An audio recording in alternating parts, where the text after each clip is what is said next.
Welcome. What you are about to watch is not science fiction, and it is not folklore. It is a serious investigation into one of history's most compelling unresolved questions. The mystery of the Richat structure. Was this Mauritanian geological wonder actually Atlantis? Across the world, in universities, research institutes, and field excavations, serious scholars are wrestling with evidence that does not fit the accepted story. Evidence that has been documented, measured, and peer-reviewed, and that still has no satisfying conventional explanation. We are going to look at that evidence carefully, without prejudice in either direction. Not dismissing what is extraordinary, but not accepting it without scrutiny either. The truth, as always, is in the details. In the Sahara Desert of Mauritania, visible from space, is a geological formation called the Richat structure, 50 kilometers across, with concentric rings of alternating rock types, sitting at near sea level. In 2018, YouTube researchers noticed something remarkable.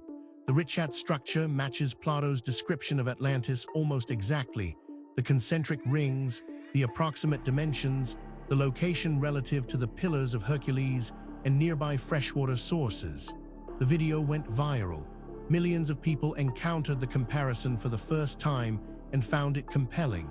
Geologists immediately pushed back, pointing to the formation's well-understood origin as an eroded geological dome. But the pushback created its own problem. Some of the debunking arguments were weaker than they appeared, and the things that do match Plato's description are genuinely striking. The concentric rings are real. The freshwater springs are real.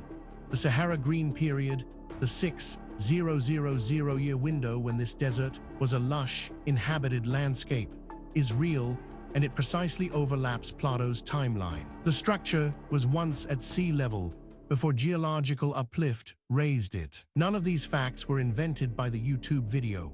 So what is the Richat structure? What does Plato actually say about Atlantis's dimensions and location? And does the geological evidence definitively close the case or leave it genuinely open? This is where our investigation begins. Stay with us, because the further we go into the evidence, the more extraordinary it becomes. The story you think you know is only the surface. Beneath it lies something far more remarkable. Let us begin. Before we examine the specific evidence, we need to step back and understand the context. This case does not exist in isolation. It sits within the broader phenomenon of lost civilizations, and to properly evaluate what we are looking at, we need to understand the broader picture that surrounds it. For as long as human beings have told stories, they have told stories about what was lost. Every great culture on Earth carries myths of a golden age, a time before the current order, when civilization stood taller, knew more, and reached further than anything that came after. For centuries, scholars categorized these stories as allegory, comforting fictions invented by cultures to explain the gap between their aspirations and their achievements. But a quiet revolution in archaeology, geology, and oceanography has changed that calculus. The evidence now accumulating from seafloors, ice cores, and ancient texts is demanding a fundamental revision of the human story, one in which the line between myth and memory is far thinner than we imagined. The conventional timeline of civilization holds that complex urban society first emerged in Mesopotamia around 3,500 BC. Before that, scattered farming villages, nomadic hunter-gatherers, and nothing more. But this tidy narrative has been challenged repeatedly by anomalous discoveries that do not fit the accepted sequence.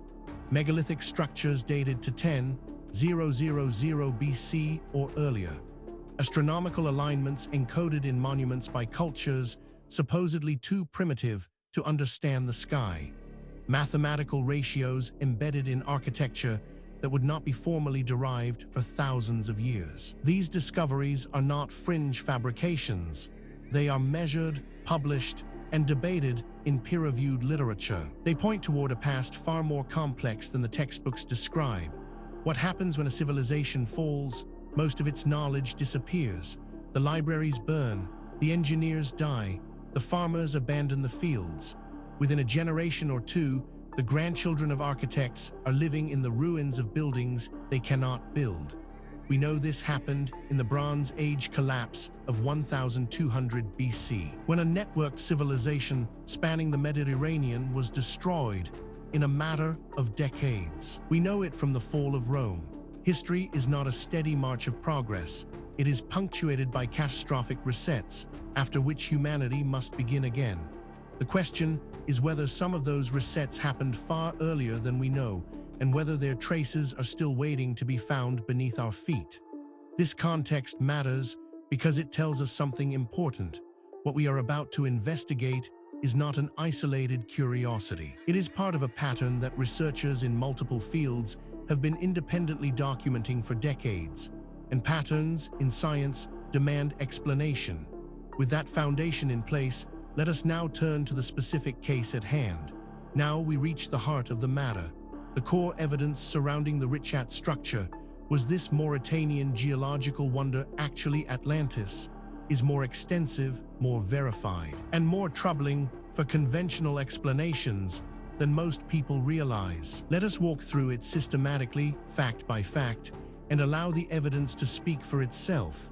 We are not going to speculate here. Every point that follows is documented in peer-reviewed publications, official archaeological records, or government archives that are publicly accessible. The question is not whether these facts are real. The question is what they mean. Consider this first extraordinary detail. The Richat structure, also called the Eye of the Sahara, is located in the Adrar Plateau of Mauritania in West Africa. It measures approximately 50 kilometers in diameter and consists of concentric rings of different rock types formed by differential erosion of an uplifted geological dome. It is one of the most visually distinctive geological features on Earth and was used as a landmark by early NASA astronauts to calibrate their location sense from orbit. This single data point, if taken in isolation, might be set aside. Anomalies happen, instruments malfunction, researchers make mistakes, but as we continue, you will see that this is not an isolated anomaly.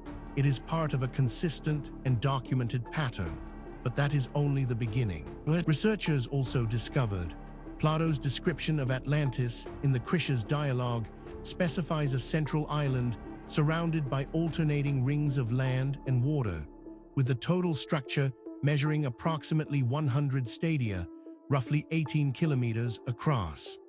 The Richat structure is approximately 50 kilometers across, making it considerably larger than Plato's specification. The concentric ring pattern is visually similar, but the scale discrepancy is significant.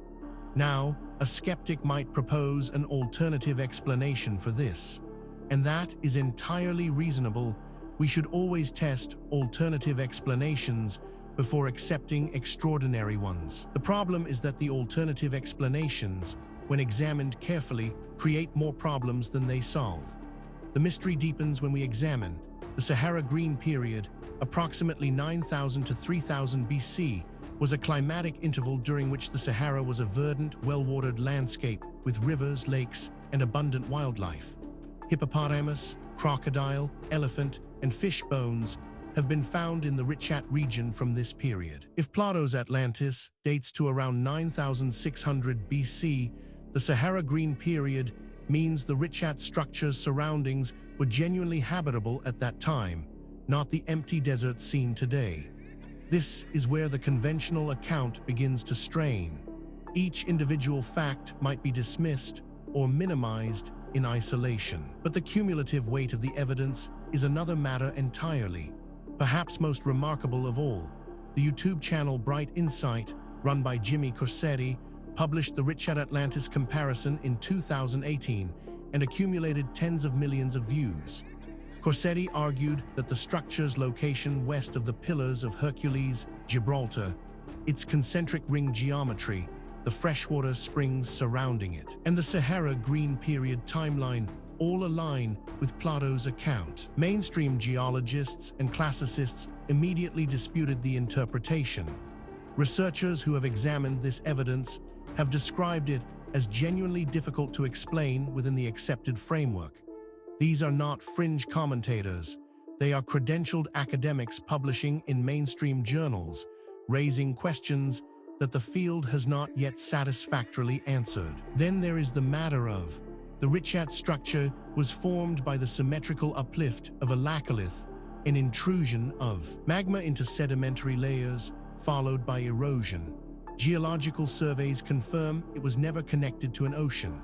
It currently sits at approximately 400 meters above sea level, raised by geological uplift from its original near sea level position.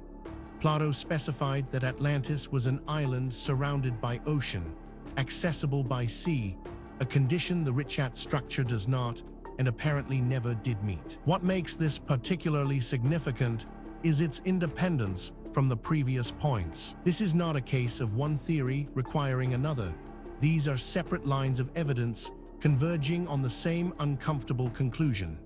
Adding to the enigma is this finding: freshwater springs and a river system do exist in the vicinity of the Richat structure, fed by the surrounding plateau. Plato's Atlantis description mentions abundant freshwater springs as a feature of the island. The proximity of water sources to the Richat structure is one of the more geographically specific matches in the comparison, and it is not a coincidence fabricated by the hypothesis. The springs are real and mapped. Taken together, these facts form a pattern that cannot be explained by coincidence, misidentification, or methodological error. Each piece of evidence has been examined by skeptics. Each has been subjected to alternative explanations. And in each case, the alternative explanation falls short of accounting for everything that has been documented. We are left with a body of evidence that demands explanation and an accepted narrative that does not provide one. This is where serious inquiry begins. Now that we have established the evidence, we need to examine the theories that researchers have proposed to explain the Richat structure. Was this Mauritanian geological wonder actually Atlantis? This is where the debate becomes most intense, because the theories reflect not just different interpretations of the same evidence, but fundamentally different assumptions about what is possible and what the past looked like. Understanding these theories is not just an academic exercise. Each one has been championed by serious researchers with genuine credentials, and each one captures something that the others miss. The truth, if it is ever established, will likely draw on elements of several. The first major explanation proposed by researchers holds that bright insight. Jimmy Corsetti and affiliated researchers argue the Richat structure is the physical location of Atlantis, matching Plato's description of concentric rings, western location relative to Gibraltar, freshwater sources, and Sahara green period habitability. The main objection is geological. The structure was never an ocean island, the scale doesn't precisely match Plato's dimensions, and no archaeological evidence of an advanced civilization has been found there. This interpretation has significant academic support and is backed by substantial evidence, but it is not without problems. Critics point out that it requires assumptions that go beyond what the evidence strictly supports, and that key predictions of this theory have not been confirmed by subsequent research. It remains contested, and the contest is productive. A rival school of thought argues that geological consensus holds that the Richat structure is a symmetrically eroded geological dome produced by entirely understood natural processes: uplift, differential erosion, and weathering. The visual resemblance to Plato's concentric ring description is coincidental. The structure was never oceanic, never an island, and is far larger than Plato's specification. The objection to pure coincidence is that the number of matching details, rings, location, freshwater, green Sahara timing is unusual for a random formation. This theory is controversial, and deliberately so. Its proponents argue that the evidence demands an explanation outside the conventional framework. Critics counter that extraordinary claims require extraordinary evidence, and that the evidence presented, while suggestive, does not yet meet that standard. The debate continues in peer-reviewed literature. Perhaps the most unconventional theory suggests that classicists and historians of ancient philosophy largely maintain that Plato's Atlantis was either allegorical, invented as a moral parable, or a composite of real geographical knowledge and fictional embellishment. On this reading, searching for a physical Atlantis site of any kind, including Richat, is category error. The objection is Plato's own insistence, twice in the text, that the account is true rather than invented. What is striking about this debate is not merely that experts disagree, that is normal and healthy in science. What is striking is the quality of the disagreement.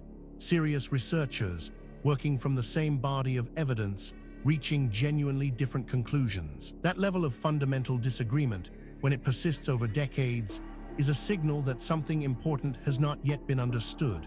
The question is not which of these theories is right. The question is whether any of them is right, or whether the truth is something that none of the current frameworks has yet been able to capture. The case surrounding the Richat structure, was this Mauritanian geological wonder actually Atlantis, does not rest on speculation alone. What distinguishes this investigation from pure mythology is the existence of documented, physical, verifiable evidence, material that has been examined by credentialed researchers and whose authenticity is not seriously disputed. What is disputed is its interpretation. Let us review the most significant documented evidence as objectively as possible. We are not going to cherry-pick the data that supports a preferred conclusion. We are going to lay out what exists and let you draw your own assessment. Physical evidence supporting this account includes the visual match between the Richat structure's concentric ring geology and Plato's description of alternating land and water rings is real and has impressed observers since the Bright Insight video, including some geologists. It is the kind of match that is either a remarkable coincidence or meaningful correspondence.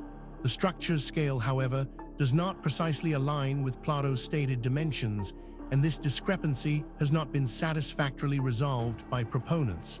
This evidence has been subjected to independent verification. Skeptics have examined it. Alternative explanations have been proposed and tested. The data remains. The question of what it means remains open. Investigators have documented Sahara green period habitability is a genuine and well-documented climatic phenomenon. The fossil record from the Richat region, hippopotamus, crocodile, and elephant bones, confirms a radically different environment at the time Plato places Atlantis. This is not speculative. It is standard paleoclimatology. The Richat region was habitable, watered, and ecologically rich in 9600 BC. This evidence has been subjected to independent verification. Skeptics have examined it. Alternative explanations have been proposed and tested. The data remains.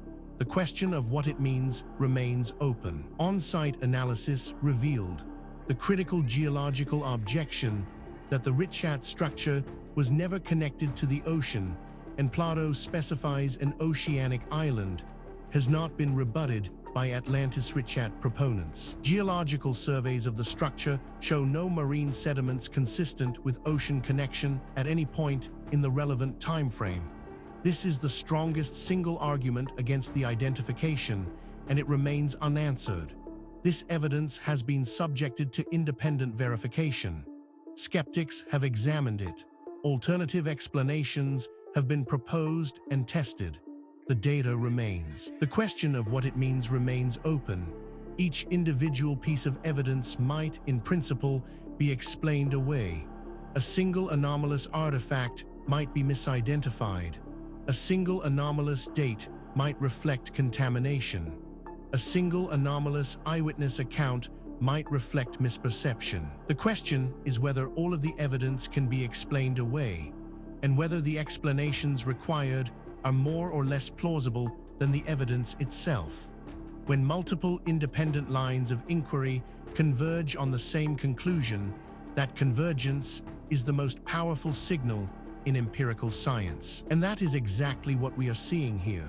We have examined the history, the evidence, and the theories surrounding the Richat structure. Was this Mauritanian geological wonder actually Atlantis? Now, we need to ask the question that is sometimes overlooked in discussions of ancient mysteries. Why does this matter? What does it mean for us today? It would be easy to file this away as an interesting historical curiosity, a puzzle from a distant past with no bearing on our present lives. That would be a fundamental mistake.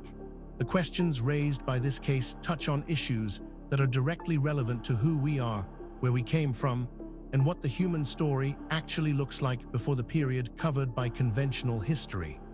The Richat Atlantis identification gained massive online following after 2018 and has become one of the most widely viewed ancient mystery arguments in YouTube history. Geologists note the structure was never an oceanic island, Plato's most specific geographical requirement. Plato placed Atlantis explicitly in the Atlantic Ocean beyond the Pillars of Hercules. The Richat structure is inland and was never surrounded by ocean. The green Sahara habitability is genuine and scientifically interesting regardless of the Atlantis connection. No archaeological excavation within the Richat structure has revealed evidence of an advanced prehistoric civilization. The visual match is striking. The geological incompatibility with Plato's account is definitive by current evidence. Furthermore, the tools available to investigate these questions are advancing rapidly. Satellite imaging, ground-penetrating radar, ancient DNA analysis, isotopic tracing, and deep-sea sonar are all providing capabilities that previous generations of researchers could only dream of. Cases that were genuinely unresolvable 10 years ago are now open to new analysis, and the findings, consistently, are expanding rather than contracting the mystery. The investigation continues. New discoveries are being made. New analyses are being published. New voices are entering the conversation from disciplines that were not previously part of the discussion. The answers, when they come, and they will come, will not merely solve a historical puzzle. They will force a fundamental revision of assumptions that underpin our entire understanding of human history and human potential. We have now walked through the complete case of the Richat structure. Was this Mauritanian geological wonder actually Atlantis? From the historical record, through the physical evidence, across the competing theories, and into the modern significance of what remains unresolved. What the story of Richat structure ultimately reveals is not just a historical puzzle. It is a mirror. It reflects our assumptions back at us, our assumptions about what ancient people were capable of, about how knowledge is gained and lost across the centuries, and about the relationship between what we know and what we merely think we know. The evidence presented in this documentary is real. The questions it raises are genuine. The debate among researchers is ongoing, and that is healthy. Science is not a set of conclusions. It is a process. And the process requires that we remain open to evidence that challenges what we thought we knew, however uncomfortable that challenge might be. If you came to this documentary as a skeptic, we hope the evidence gave you something to think about. If you came as a true believer, we hope the critical examination gave you a more nuanced picture. The truth, as always, lies in the evidence, not in what we want to be true. Thank you for watching. If this investigation sparked your curiosity, please subscribe to the channel. We publish new documentaries every week, covering the full range of historical mysteries that the mainstream has not yet adequately explained. Leave a comment below telling us which case you want us to investigate next. The conversation continues. The investigation never ends.